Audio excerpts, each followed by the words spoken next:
Dan artinya kami memastikan bahwa ijazah yang dipegang sekarang oleh Dr. Tifa ada sekitar mungkin lebih dari 3 sekarang. Saya sudah lebih dari 5 sekarang. Itu adalah ijazah yang asli. Salah satu atau ada beberapa orang dari foto ini itu adalah yang membuat ijazah palsunya. Pada saat demo besar di Universitas Gadjah Mada yang dilakukan oleh mahasiswa waktu kemarin, sebenarnya Rektor UGM, Prof. Dr. Ova Emilia, itu ternyata dipanggil oleh Kepala Negara dan kemudian diberi nasihat, sudahlah katakanlah yang benar dan nanti akan jelas.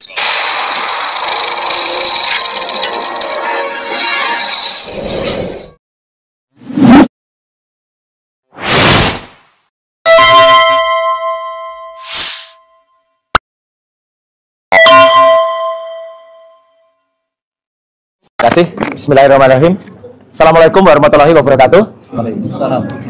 Pertama-tama saya aturkan ucapan terima kasih atas kesempatan yang sangat baik ini kepada pimpinan tim pembela Dr. Tifa, ya, Dr. Abdullah Al-Katiri. Beliau ini bukan orang asing bagi saya. Beliau adalah pembela saya di kasus yang lalu. Ya, terima kasih sekali lagi Pak Abdullah Al-Katiri bersama dengan bapak-bapak kuasa hukum dari Dr. Tifa yang lain. Saya sebenarnya di sini untuk memperkuat saja apa yang tadi sudah disampaikan oleh Dr. Tifa dengan beberapa temuan-temuan yang lain. Jadi apa yang tadi disampaikan oleh Dr. Tifa itu semuanya adalah bersifat science based, artinya bersifat berbasis ilmu pengetahuan. Ini sangat mendukung apa yang dulu pernah kita lakukan. Jadi ketika tadi disampaikan pada saat gelar perkara khusus, kami sangat kecewa karena harusnya apa? Pada saat itu harusnya Bareskrim menampilkan 3 uji pembanding ijazah. Kami saja berani menampilkan 3 uji pembanding ijazah yang waktu itu pernah kami teliti, yaitu ijazah nomor 1115, ijazah milik Fronojiwo, 1116 milik almarhum Hari Mulyono, dan 1117 milik ijazah Sri Murti Ningsih. Jadi waktu itu saya terangkan, dan 3 ijazah itu, 1115, 1116, 1117, itu tidak identik dengan ijazahnya Joko Widodo. Ini pertama ya, jadi tidak identik. Jelas banget waktu itu posisinya saya sampaikan di depan Bareskrim waktu itu adalah huruf A-nya milik Joko Widodo itu mencotot keluar. Mencotot artinya keluar, terbang keluar. Nah, bukan hanya itu, karena kami waktu itu di dalam di challenge, Mas kan hanya punya bukti-bukti digital. Tidak. Alhamdulillah. Kami sekali lagi berterima kasih ya Dr. Tifa kepada kakak-kakak kelas kami. Ada angkatan 78, ada angkatan 79, kebanyakan itu angkatan 80 juga. Ya, yang mereka lulus rata-rata di tahun 85. Mereka mengirimkan tidak hanya foto digitalnya, tapi mengirimkan ijazah aslinya, Masya Allah. Dikirimkan dan dengan kepercayaan sangat penuh bagi kami untuk mempertontonkan kepada masyarakat. Dan ini kami memegang rahasia, kami memegang amanah. Kami belum akan mempertontonkan ijazah fisik aslinya meskipun ada. Kami juga Allah berkata bahwa itu ada di tangan kami. Tapi karena kami punya amanah, kami belum akan mempertunjukkan. Tapi saya tidak omong-omong. Ijazah itu sudah saya error level analysis, ya. Dan hasilnya kira-kira seperti ini. Kalau ini ijazah saya tampilkan. Gak apa-apa, ini ijazah saya, ya. Ini ada elanya. Jadi di sini muncul masih ada fotonya, masih ada logonya, masih ada. Ya, ini saya lihat. Ijazah milik Joko Widodo. Kalau di ELA hasilnya kayak gini. Seperti bercak-bercak kotoran burung. Nggak ada bekas-bekasnya sama sekali langsung. Bahkan kalau kemudian difulkan, ijazah saya itu masih berbentuk ini. Ini masih berbentuk, masih ada legalisasinya, masih ada foto saya, masih ada logonya, masih ada. Dan kalau ijazah Joko Widodo ditampilkan kayak gini, hancur. Dan dengan segala hormat, saya tampilkan analisis ELA, 1 sampel ijazah milik kakak kelas kami yang asli, tapi ini masih terlindung, tidak nampak milik siapa, ya. Inilah, jadi masih nampak, fotonya masih nampak, logonya masih nampak, ada pelamannya pun masih nampak, kalau ELA masih nampak. Jadi ini saya mendukung statementnya Dr. Tifa, dan itu clear sekali. Ijazah milik kakak-kakak kelas kami itu adalah ijazah yang kami bangga dengan Universitas Gadjah Mada, Pak Al-Katiri, karena ijazah dari UGM itu sangat rapi, sangat detail, dan sangat bagus. Ada 5 layer pengaman, ya. Ada yang namanya emboss, ada yang namanya watermark, ada yang namanya tinta khusus untuk catnya, ada meterai dengan nilai dan warna khusus. Saya menyebutkan warna khusus ya, gitu, supaya nggak ditiru, nanti mereka niru lagi nanti. Harganya beda. Harganya juga, itu nanti dulu ya, gitu. Dan artinya itu jelas-jelas betul. Dan artinya kami meyakini, bukan meyakini ya, kami memastikan bahwa ijazah yang dipegang sekarang oleh Dr. Tifa ada sekitar mungkin lebih dari 3 sekarang. Saya sudah lebih dari 5 sekarang. Itu adalah ijazah yang asli. Asli, benar. Dan kami membuka, kalau ada kakak-kakak kelas yang mempercayakan kepada tim kami di bawah Pak Al-Katiri atau di bawah tim organisasi aktivis, silakan. Salah satu atau ada beberapa orang dari foto ini itu adalah yang membuat ijazah palsunya. Ini foto ini adalah tanggal 1 Mei 2025 yang lalu. Ini adalah pertemuan yang dikoordinir oleh salah seorang yang disebut Mr. P. Nah, saya pun dan Dr. Resmond sama Pak Hermanto, Dr. Hermanto, sama satu lagi Pak Betor juga dilaporkan oleh orang Mr. P ini ke Polda Metro Jaya dan melaporkannya seperti setan. Jam 1 malam bikin LP-nya. Tapi artinya biarkan, dan ini bukan omongan. Data ini kami dapatkan langsung dari BIN, mantan BIN, Badan Intelijen Negara, yaitu Kolonel Sri Pak Chandra. Jadi artinya itu clear ya. Jadi saya singkat saja teman-teman semua. Terima kasih sekali lagi Pak Al-Katiri dan Pak Ismar, teman-teman yang lain ya.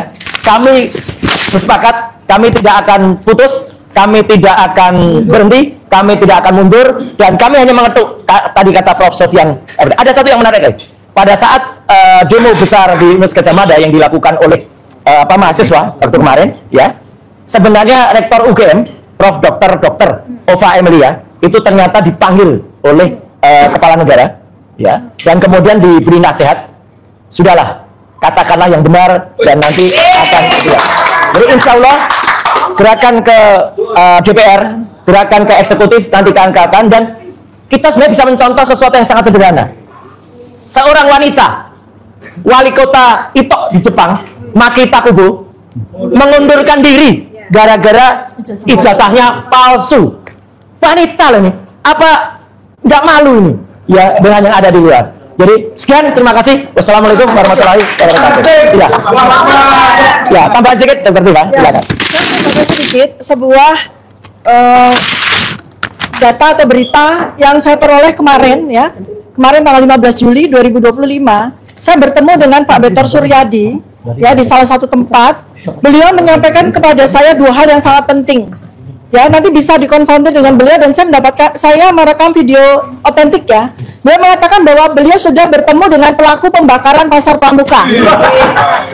Dan beliau sudah bertemu dengan tukang yang membuat ijazah tersebut yang di Pasar Pramuka, tukangnya ya. Tukangnya bukan bosnya, tapi tukang pembuat ijazah tersebut. Ya, jadi teman-teman YouTuber silahkan nanti Anda konfrontir dengan Pak Betor Suryadi. Saya sendiri juga mempunyai video di mana beliau mengeluarkan statement tersebut. Ya, terima kasih. Ada undang-undang yaitu nomor 14 tahun nomor 31 tahun 2014, itu namanya Undang-Undang Perlindungan Saksi dan Korban. Di situ jelas mengatakan pasal 10-nya, jika ada laporan lebih dulu, pengaduan lebih dulu, maka tidak bisa dilaporkan balik, wajib bahkan dihentikan sebelum inkrah. Jadi orang-orang ini TPUA pada waktu itu sudah mengajukan laporan, tapi diarahkan ke pengaduan, tapi pada akhirnya diproses juga demi kepentingan pengujian laboratorium. Diproses juga yang dilakukan oleh TPUA. Jadi semua 6 orang itu berkepentingan di sini. Jadi seperti kalau boleh saya sebut nama, Egy Sujana, kemudian Kurnia, kemudian Rizal Fadila, Damai Lubis dan sebagainya, itu adalah anggota atau pengurus TPUA. Sedangkan Bang Roy Suryo, Bang Resmond, dan Dr. Tifa ini adalah sebagai saksi pada saat itu yang datang ke UGM dengan melihat situasi dan data-data di UGM, bahkan diterima oleh rektor kalau nggak salah itu.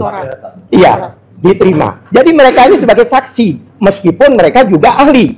Tapi dalam hal ini, pada saat bersama TPUA, mereka sebagai saksi yang hadir langsung di UGM. Apa hubungannya? Di dalam pasal 10 itu, baik pelapor maupun saksi tidak boleh dilaporkan balik. Jelas ya? Oke. Yang berikutnya, ini yang saya ingat aja ya. Ini yang saya masukkan dalam audiensi maupun permohonan untuk apa namanya? Stakeholder. Iya. pendapat. Satu hal lagi, kemarin dalam sidang, kalau saya boleh sedikit bocorkan, kayaknya dugaan saya ada pesan agar menghalang-halangi saya membaca Perkap Kapolri. Karena begitu baru 5 menit saya bicara dihentikan. Kenapa? Karena disitulah pelanggaran yang dilakukan oleh mereka dalam memeriksa laboratorium itu. Pada waktu itu kami tanyakan, kenapa kami dihentikan? Jawabannya apa? Bapak nggak usah membacakan Perkap kami, karena kami sudah tahu. Kita semua sudah tahu. Pertanyaan saya, pada waktu paparan penyidik itu pakai pasal-pasal, kami juga sudah tahu pasal-pasal itu. Kenapa dipaparkan? Sama-sama sudah tahu, ya kan? Terus kami katakan, jangan lupa Pak, di dalam gelar ini ada DPR, ada Ombudsman, ada Komnas HAM, ada Kompolnas. Apakah mereka juga tahu? Oke lah, polisi kita anggap tahu Perkap itu. Akhirnya saya bacakan. Saya bacakan Perkap nomor 10 tahun 2009 tentang tata cara dan syarat pemeriksaan tempat kejadian perkara dan barang bukti di laboratorium. Saya bacakan. Di Perkap itu jelas tertulis, Perkap pasal 10-nya, ya kan? Ada syarat namanya bahwa permintaan laboratorium itu harus memenuhi syarat formil dan teknis. Dan di situ dikatakan wajib di dalam Perkap itu. Wajib itu di atasnya harus itu. Ya kan? Sholat wajib gitu kan, dosa kalau kita nggak sholat, ya kan? Ya, di situ itu disampaikan wajib.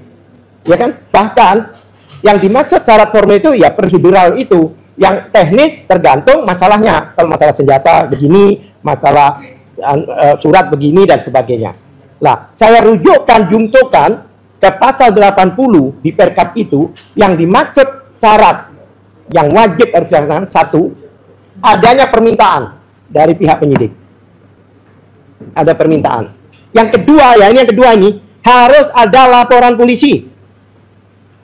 Sedangkan kemarin statusnya masih Dumas, belum ada laporan. Harus ada laporan polisi. Dan laporan polisi itu, ya kan, itu ada nomor laporannya dan ada peristiwanya, ada pasal-pasal yang apa, perkara apa yang di laboratorium itu. Oleh sebab itu, jika ini digunakan hasil ini untuk Polda, nggak nyambung, Jack. Karena pasalnya lain, nomor laporannya lain. Yang kedua, yang ketiga, syarat ketiga, harus ada BAP saksi dan tersangka. Ini menarik ini. Harus ya, wajib. Saksi itu apa? Saksinya harus diperiksa semua. Termasuk saksi pelapor. Dalam hal ini pelapornya adalah Profesor Dr. Egy Sujana, belum selesai diperiksa. Kemudian di situ ada tersangka. Apa maksudnya tersangka itu? Di dalam penyidikan, tersangka itu di akhir, nggak ada tersangka itu di depan. Berarti pemeriksaan laboratorium itu harusnya di akhir, bukan di awal. Ya kan? Oke. Yang ketiga, harus dilampiri dengan berita acara penyitaan. Berita acara penyitaan, ya kan? Di dalam pasal 1 ayat 16 KUHP poin 16 bahwa penyitaan itu adalah merupakan proses penyidikan, bukan di Dumas. Proses penyidikan. Dalam hal ini tidak lagi lakukan. Yang terakhir, dokumen pembanding, ijazah pembanding harus autentik juga, harus diperiksa juga. Jadi semua ini dilanggar Perkapnya ini. Sekarang bayangkan, Undang-Undang Dasar 1945 Konstitusi dilanggar, Undang-Undang dilanggar, Undang-Undang Informasi Publik, dan satunya lagi Undang-Undang Perlindungan Saksi dan Korban itu dilanggar. Perkap dilanggar. Ini namanya menegakkan hukum dengan melanggar hukum. Oleh sebab itu, stakeholder dalam penegakan hukum di Indonesia harus tahu masalah ini. Itulah salah satu syarat, salah satu background kenapa kita minta audiensi maupun dengar pendapat dengan DPR RI. Terima kasih.